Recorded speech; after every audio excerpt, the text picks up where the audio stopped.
Et sur Europe 1, votre invité, Mathieu Béliard, est addictologue, porte-parole de la Fédération Addiction, Jean-Pierre Coutron. Bonjour Jean-Pierre Coutron. Bonjour. Merci d'être en direct avec nous ce matin, 1er novembre. C'est le lancement du mois sans tabac. On va rappeler pour démarrer le numéro, le 3989, numéro gratuit d'aide et d'information pour stopper la cigarette. Comment est-ce qu'on fait pour arrêter ? On va en parler, mais d'abord l'idée, tout simplement, de ce mois sans tabac, c'est de le faire collectivement et de se dire que si on tient un mois, on le racontait hier, on augmente nos chances de réussite, on les multiplie par 5.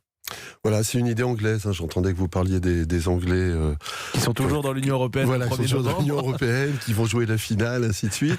Et ils ont parfois des bonnes idées.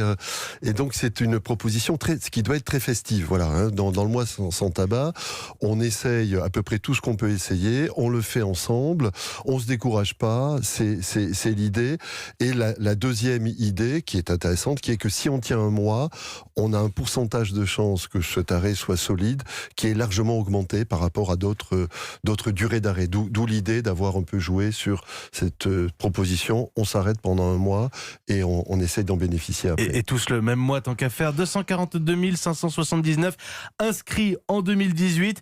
C'était une belle et forte augmentation par rapport à 2017. Vous savez où on en est ce matin ? Ah non, comme vous l'avez rappelé, c'est un jour férié, donc je suis venu je vais vous le dire. sans faire de statistiques. On a dépassé les 160 000 inscrits. C'est une bonne nouvelle. C'est déjà pas mal. Et en plus, il faut rajouter tous ceux qui font le mois sans tabac sans aller s'inscrire, c'est-à-dire qu'ils le font d'eux-mêmes parce que ils ont entendu une émission, ils sont pris dans la dynamique. Donc là, on compte ceux qui ont fait la démarche de s'inscrire et de s'enregistrer dans l'opération officielle. Il y a 12 millions de fumeurs en France, 1 600 000 fumeurs ont arrêté le tabac en à peine 2 ans.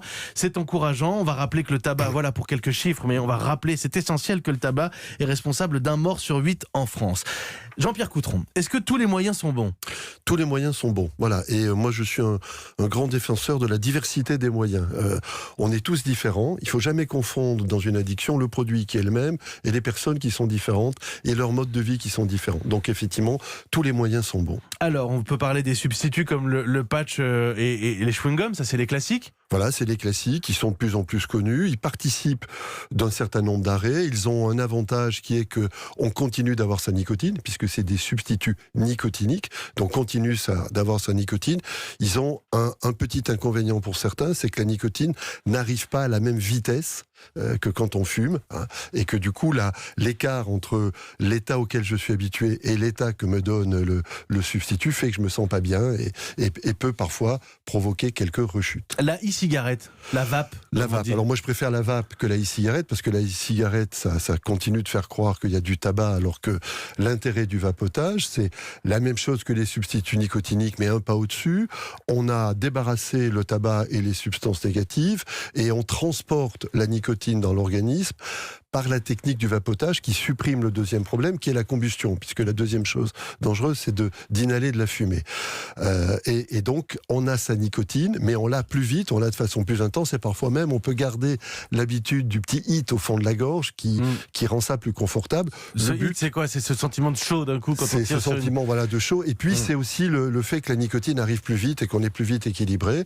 Et donc voilà, quand on a du mal à arrêter, plus la marche est grande, plus c'est compliqué, plus l'écart est grand, plus c'est compliqué. Avec la nicotine, on le réduit.